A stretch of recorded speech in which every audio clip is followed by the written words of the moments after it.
శ్రీమాత్రే నమః. నమస్తే అండి, ఎలా ఉన్నారండి? అంతా బాగున్నారా? అందరికీ వరలక్ష్మి పూజ శుభాకాంక్షలు.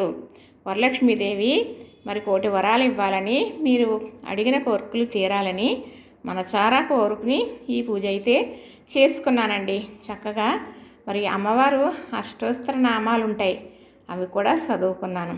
వయసు అయితే సరిపోవట్లేదు, ఓపిక లేదు. ఇప్పుడు ఈ వయసులో ఎవరో ఒకరు ఉండి కాస్త సాయం చేసిన వారైనా ఉండాలి, అమ్మ మా ఇంటి దగ్గర చేసుకుంది అని తీసుకెళ్ళే వాళ్ళైనా ఉండాలి.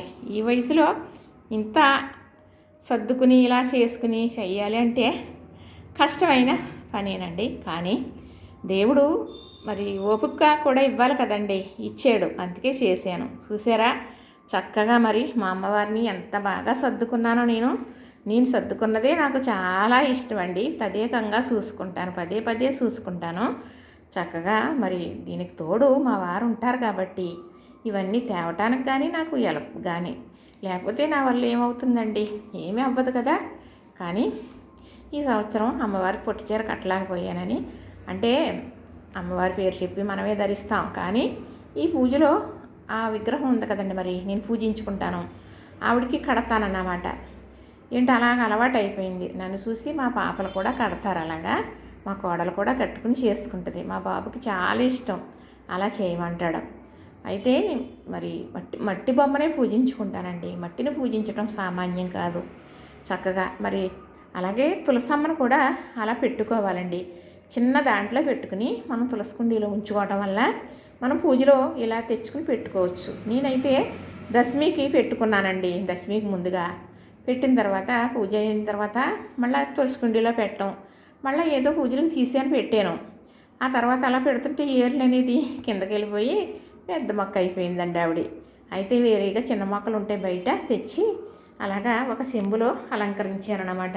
అయితే నేనేం పెట్టాను ఏంటి అనేది చక్కగా మీకు వివరంగా చెబుతానండి. ఇంకో చూసారు కదా, మరి కలశం రెడీ చేసుకున్నానండి. కలస్థాపన చేసుకుని చక్కగా కలశకినండి శ్రీ మహాలక్ష్మి వరలక్ష్మీదేవిని మరి నేను ఎప్పుడూ నిత్యం పూజించుకుంటాను కదా ఆ అమ్మవారు. చక్కగా ఆవిడ దగ్గర కూడా చాలా నీట్గా అందంగా మరి ఎండి చెరుకు గడలతోని అలాగే చక్కగా వెండి పువ్వులతో ఆవిడ పాదాలకి చేసుకున్నాను. నిత్యం నాకు తోడుండే అమ్మ ఆవిడే. ఆవిడకి ఏనుగులు ఇష్టం కదండి. మరి ఆ పక్కన చూసారా, ఈ పక్కనే ఏనుగులు. ఆ ఏనుగుల దగ్గర ఏనుగు పిల్లలు కూడా ఉన్నాయండి, చిన్న ఏనుగులు. చూసారా చక్కగా మీకు ఇలా చూపిస్తాను నేను. ఇలాగ దానిమ్మ గింజలో పెట్టడం చాలా ఇష్టం. దానిమ్మకాయే శ్రీ మహాలక్ష్మి స్వరూపం. మరి చక్కగా దానిమ్మకాయ పెట్టేస్తున్నారండి చాలామంది పూజలో. అలా కాదు, గింజలు అలా తీసి పెట్టండి. పూజ దగ్గర ఎంతో నిండుగా ఉంటుంది, మహాలక్ష్మికి ఇష్టం అంట, ఆరగిస్తుంది. చూసారు కదా. అలాగే మొలకెత్తిన శనగలు మరి తాంబూలంగా పెట్టుకున్నానండి. మరి అమ్మ దగ్గర ఇలా తాంబూలం పెట్టాను. చూసారు కదా చక్కగా క్లియర్గా చూడండి, అన్నీ చూడండి, అబ్జర్వ్ చేయండి మీరు. చక్కగా అమ్మవారిని అలా ముత్తాలు చేశానండి. అమ్మవారి ఏ నగలు ఇస్తే ఆ నగలే ఆవిడకి పెడతాం, మరి ఏమంటారు కదా. మరి అమ్మ దయించి మనకి మరి ఇంకా ఇవ్వదలుచుకుంటే మరి చూద్దాం. చూశారు కదా చక్కగా. ఇదిగోనండి చిట్టి గాజులు, అలాగే లక్ష్మీ గవ్వలు, శంఖం, రుద్రాక్షలు, అలానే ఇక్కడ ఎండు పువ్వులు. చూసారా ఒక చెంబులో రూపాయి కాయిన్లు వేసి, అదేనండి 5 10 కాయిన్లు చక్కగా ఒక అష్టలక్ష్మి చెంబులో వేసి మరి అలా పక్కన పెట్టాను. చక్కగా చూసారు కదా. అరటిపళ్ళు అత్తం ఆవిడకి చాలా ఇష్టమట. అలాగే ఇక్కడ ఇప్పుడు అష్టోత్తర నామాలు చదువుకున్నాను కదా మరి ఈ పుస్తకం. ఇదిగోనండి పళ్ళు. చక్కగా చూసారా మరి పళ్ళు బుట్టలు వేసి పెట్టాను. చక్కగా తాంబాళానికి ఒక ఆవిడ చెప్పాను వస్తారండి, ఇస్తాను. అంటే మాకు ఇలాగ ఎక్కువగా పిలిచి పేరెంటాళ్ళని ఇవ్వటం అనేది అలవాటు లేదు, అత్తయ్య గారు చేయలేను మొల. అయితే ప్రసాదాలకు వస్తే పుడుగులు, జిల్లేడుకాయలు, పచ్చలివిడి, ఆవుపాలు, క్షీరాన్నం, మరి బెల్లం తాలికలు, దద్దోజనం. ఇదేది కూడా మరి నూనె లేని వంట.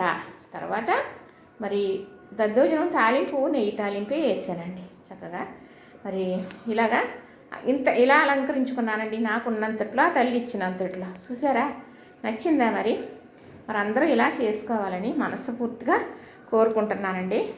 మరి నాకు ఎంత అనుకుంటానో ఎంతో నిండుతానం వచ్చేస్తుందండి సర్దటం మొదలు పెట్టేటప్పటికి.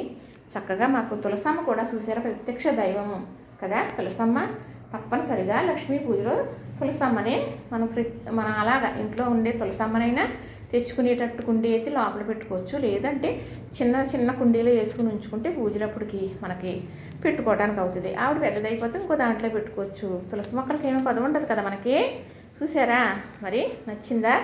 లైక్ చేయండి, షేర్ చేయండి. ఇదిగో చూసారు కదా,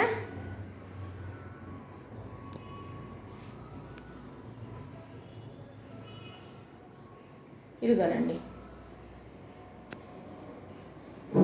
మందిరంలో అలా చేసుకున్నానండి. అటు ఇటు ఏకాత్రులు పెట్టుకుని మధ్యలో గంట ఉంటుంది. అమ్మవారు ఎప్పుడూ కూడా అక్కడే కూర్చొని ఉంటారు. అయితే నేను పూజ గురించి మరి నా పూజ స్వీకరించడానికి మరి మా ఇంటికి వచ్చినట్లు ఆవిడ మళ్ళా వరలక్ష్మీదేవి కదండి, ఎప్పుడూ ఉంటారు. మరి ముస్తాబాయి వచ్చి వీటి మీద కూర్చున్నారండి. చూసారా నచ్చిందా? మీకు నచ్చిందని అనుకుంటున్నానండి. మరి చూసారు కదా, లైక్ చేయండి, షేర్ చేయండి, సబ్స్క్రైబ్ కూడా చేయండి.